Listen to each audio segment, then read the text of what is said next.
Hello, I'm Kads, and welcome to today's video. So as you might be able to hear, I'm still coming off of my cold, but nonetheless, we are going to be here to talk about the second challenge tournament for the week. This time, the High Elves versus the Dragon's Lair. Now, as I covered in my free-to-play review of this Elven summon pool, we were wondering where the air quotes free summon was going to come from, because it wasn't on the calendar, at least it didn't show up yet, but a couple days later, we saw that it is going to be this High Elves tournament, so let's go ahead and take a look at that. So just like the Dark Elves Firenet tournament, we do have the milestone for the Prism Crystals here out at 2100 points, and you also do have a chance to get some 6-star Relentless gear. However, it's worth noting that the relic fragments are gone because, of course, the Teenage Mutant Ninja Turtle collaboration is basically over at this point. As we discussed, the summon pool does offer you a decent chance to get some pretty good legendaries depending on who you have already, so I do anticipate that a decent amount of competition will be going on for this particular tournament. One, because of the summon pool offering champions, and also just because it's Dragon's Lair, it's the easiest dungeon in the game to do aside from like a Minotaur or Potion Keeps. Plus, there's also the extra incentive of a 3x on speed gear to bring even more people into just farming the dungeon in general. Now, with all that said, just make sure to check your group to see if it's going to be a relatively easy win for you, just because you never know, you might have people in your group that aren't really that fussed about trying to win this or do compete very well. In my group, obviously that's not the case. You can see people are well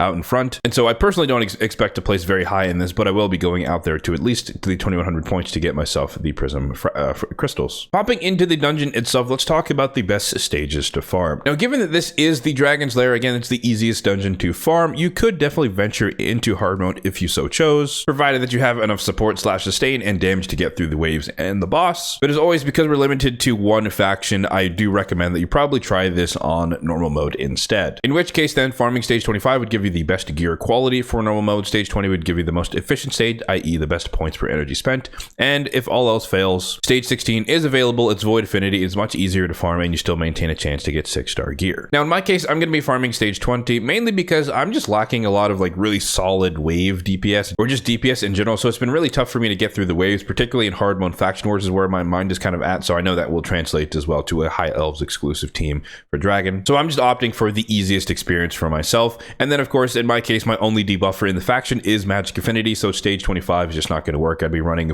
Magic Affinity and Force Affinity waves and boss, which just seems like a bad deal. On top of, you can see here, we have 3 Magic champions on the team, so it's just not really efficient to try and run stage 25 for the champions I have on my account. Now of course your eyes might be drawn to the mythical on the team. Of course majority of you will not have Star Sage Galathir on your account, but that slot can easily be replaced by your Arbiter or a Reliquary Tender if you don't have Arbiter yet. His primary role is just the healer reviver for the squad, which the other 2 champions can do just as well. Obviously it might take a bit longer depending upon, you know, the build on your respective champions, but nonetheless that's what any of those champions would be bringing to the team. I already mentioned Tyrell as our debuffer for the squad. We're bringing in some DPS, a couple of enemy max HP champions. Note that since we are on stage 20, the enemy max HP is not capped when we get to the boss, so we'll see that a little bit later. And then I just brought in Supreme Elhain. She's unbooked on my account, but she is just a nuker to throw in the mix to help us get through the waves a little bit faster. So let's go ahead and see this team in action. And again, it's pretty straightforward as far as the concept goes. We have a debuffer, we have a support, and we have some nukers to get through the waves. So there's really not much to talk about here. But yeah, if I had speed tuned it a little bit better, I would have had Wallmaster Atharion go after Tyrell just to be a little bit more efficient with the damage. But given that I use Wallmaster Atharion for Hydra, he's just built a lot faster, so it's just something I'm not fussed to solve. But yeah, wave 1, pretty easy to blast through. Again, this is stage 20, so they're not going to have that much health compared to other things. Obviously, I'm taking advantage of Star Sage's alternate form here, but if you're running Reliquary Tender and or Arbiter, you're not going to have access to the CC, but you can fill one of the DPS slots with CC if you're worried about them doing something to your team. So just about 40 seconds and we get through the waves, and then we can start working our way through the boss.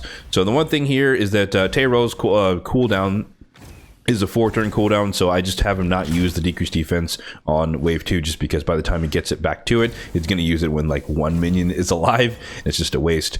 And as you saw there, Royguard did like 700,000 damage, meaning that, you know, showing that we're We can bypass the enemy max HP cap. Athorion is doing about 300,000. He has just lower multipliers. That's the reason for that disparity. But yeah, we don't really care about the dragon taking that many turns. I think he does one, suck back thing, and then by the time, before he even gets back to a turn to hit us, we can kill him. But that's just, the nature of my specific team. Your results might vary depending upon your team composition and, of course, the builds on the champions. Now, let's quickly discuss the champions and their builds on this particular team. So starting off with our debuffer for the squad, Tyrell. He's in a mix of gear, some accuracy, some perception, a little bit of supersonic, just because of the gloves or crit damage. And that culminates in a total stat build up of 43,000 on the HP, 4,600 on the defense, 247 on the speed, full crit rate 200-ish on the crit damage, and then enough accuracy to land his debuffs. It is close to 400, which of course is more optimized around hard mode faction wars. In terms of the relic, he does not have one on. In terms of his skills, he is booked. Of course, he's an epic. For the blessing, I'm running cruelty. I always like to run cruelty on debuffers because they're already decreasing defense. And then for the masteries, I did used to use Tyrell a long time ago. He might have been my first epic I ever pulled on my account. I don't exactly remember way back then, but nonetheless, he does have masteries from way back then. Pretty standard debuffer stuff. So we're hugging the left hand side, coming down to War Master, and then the standard debuffer stuff on the support tree, coming down to and through Sniper and Master Hexer. Next up, we have my Royal Guard, who is built in a really weak but nonetheless savage set with perception alongside it. Total stats are as follows: 42,000 on the HP, 5.6k on the attack, 216 on the speed, so fairly slow, full crit rate, 235 on the crit damage, and then 364 on the accuracy. Now, my Royal Guard isn't built for anything in particular at this point, but he used to have similar stats when it comes to, or when I used to run him against the Dark Fae for the enemy max HP as well as the decreased speed quad hitter on the A3. Granted, back then I ran him in a reflex set. So relic, once again, no relic on him. He is fully booked. Another epic. Crushing Rend, ideally he'd be 6-star to fully utilize that, but he's not, so it's just 2-star, waiting for, hoping, I guess, for him to eventually become 6-star. And then I just realized that I should probably have used his aura instead for the attack in dungeon, so I might switch that out in the team that I showed you. Once again, Royal Guard is a champion that I built and used many years ago, and so he does have full masteries, and he was optimized as an enemy max HP nuker before the introduction of the 10% cap. So with that in mind, we have a lot of the damage boosting masteries, for Heart of Glory, we have Ruthless Ambush, all the way down, of course, to Flawless Execution, because his damage scales off enemy max HP. And then the support tree, just picking up a little bit of the accuracy boosting stuff and the stat boosting stuff along the way, notably ending on the Sniper to increase the chances of him doing his stuff on the A3 and also landing decreased defense on the A1. Next up, we have my Supreme Elhain, who is built in Relentless and Cruel, and that's primarily because, as I mentioned before, she's unbooked, so her cooldowns are pretty long, and so I just wanted to cycle through her abilities as fast as possible. But yeah, she doesn't really do all that much. You just kind of saw her. She didn't really carry the team that much. She's just kind of a filler DPS slot for that squad. In terms of the total stats, 37,000 on the HP, almost 5k on the attack, 233 on the speed, full crit rate, 214 on the crit damage, and then we don't care about her accuracy or her resistance. Once again, no relic on this champion. Like I mentioned, she is not booked. We do have Heaven Cast on the 1-star blessing here, and then no masteries because she's just a Faction Wars hard Cursed Cities style champion. Next up, we have my Wallmaster Atharion, who's in a mix of gear, with a really challenging build to pull off in the end, but perception, 2 pieces of stone skin for the resistance set, a resistance set on top of that, as well as 1 piece of protection for the extra resistance. In terms of the total stats on him, 53,000 on the HP, 4,500 on the attack, almost 3k on the defense, 258 on the speed, full crit rate, 279 on the crit damage, and then high resistance 486 and high accuracy 407. Now these stats are because I do use him as one of my mischief tanks in Hydra, but I also try to use him in Chimera when applicable. He does have a relic for once. He has the Erethi Coronet, so more damage based on the number of debuff, or each time he places a debuff, stacks up to 30%, which is good for him, of course. And then he is fully booked, and Lightning Cage helps him be that mischief tank, an extra buff for the Head of Mischief to be attracted to. And then for the masteries, as you might guess, he's optimized around being a PvE champion, and so the offense tree, pretty simple, same as Tyrell, coming on straight down the left-hand side towards War Master. The support tree, we're making the Y split to make sure that we get lasting gifts. Again, with the mischief tanking in mind, he can extend the debuffs he places on, or the buffs he places on himself, making it more attractive to the Head of Mischief. And then on the flip side, we get Master Hexer to extend the duration, potentially extend the duration of the debuffs that he places with these enemy max HP slam. And then last but not least, we have my Arena Star Sage Galathir, who is in a lot of resistance stuff going on here, but 2 pieces of resistance, 4-piece supersonic, and then 2 pieces of stone skin, another resistance set effectively, and then some protection as well for the extra resistance.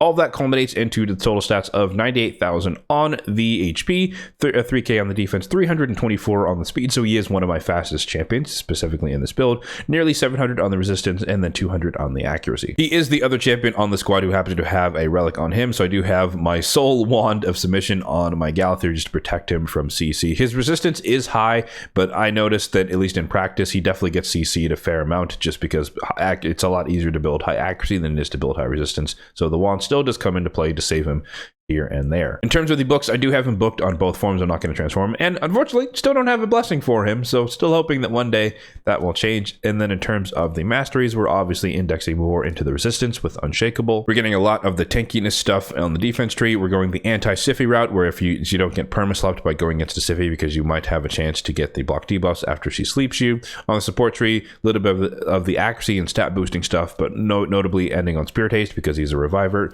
And then Master Hexer, I think that works a little bit better than Lasting Gifts because getting a 3-turn duration on block active skills can be extremely devastating relative to your opponents. Now, in terms of other champions you could use from the High Elves faction to help you with the dragon, obviously, again, dragon's the relatively easiest dungeon, so you can kind of throw in whoever you need with a couple of supports and some DPS, and you're going to be good to go. It just might take a bit longer depending upon the efficiency of the selections, but nonetheless, it's hard to go wrong with the team against the dragon, at least for the lower difficulties. So because this is dragon, let's first talk about poison and or HP burn, and unfortunately, High Elves really is lacking in that department overall. But of course, best in slot would be Eleanor Rill with poison activation, as well as the irresistible HP burn on the A1. But an honorable mention to the rare Selenia Nightcloak all the way down here, who does have the HP burn on her A3. I've heard that some people run her alongside Godseeker and Eerie in place of like a ninja for Sand Devil. So maybe if you already have her built for that purpose, you can throw her into your team for when you get to the dragon. She can throw out the HP burns. In terms of debuffers, decreased defense champions, technically Alexander can do it, but I think that most people who have him, myself included, are not using him.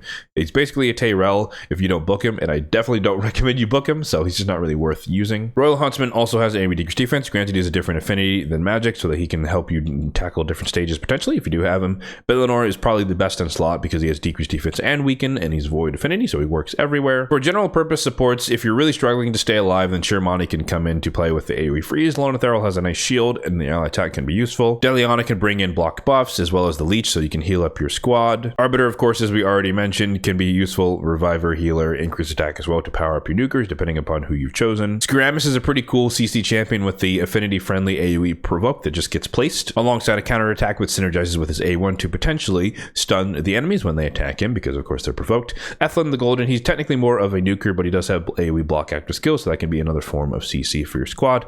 And then when it comes to the rares, Apothecary, of course, most likely you built him in the early game. He can still be your turn meter fill champion for the squad. And then last but certainly not least, Reliquary Tender, another reviver, cleanser who can help you deal with the poison aspect of the dragon if he starts to get turns. All right, so that's going to do it for my free-to-play strategy for the High Elves Dragon Tournament with the reordered team to be a lot more efficient with the aura. Let me know in the comment section down below if you're going to be participating in this tournament. Do you just care about the 3x on speed and you're skipping the High Elves restriction? Did you manage to put together a team that can deal with the restrictions and High Elves while also being able to farm a relatively lower or easier level of dragon? And of course, if you are partaking, then let me know what the team you ultimately ended up using. Be sure to check your group to see if it's a relatively easy one to win. I doubt it, just because again, it's dragon, it's High Elves. A lot of people have a lot of champions that are free or accessible for this particular faction, but nonetheless, do check just to see if you can place in the top some things and get some relentless gear as well. As always, if you did find this video helpful, then be sure to hit that like button down below. Really does help out the channel, and feel free to hit the subscribe button down below as well, if and only if you're enjoying the content overall on the channel for more content just like this one in the future.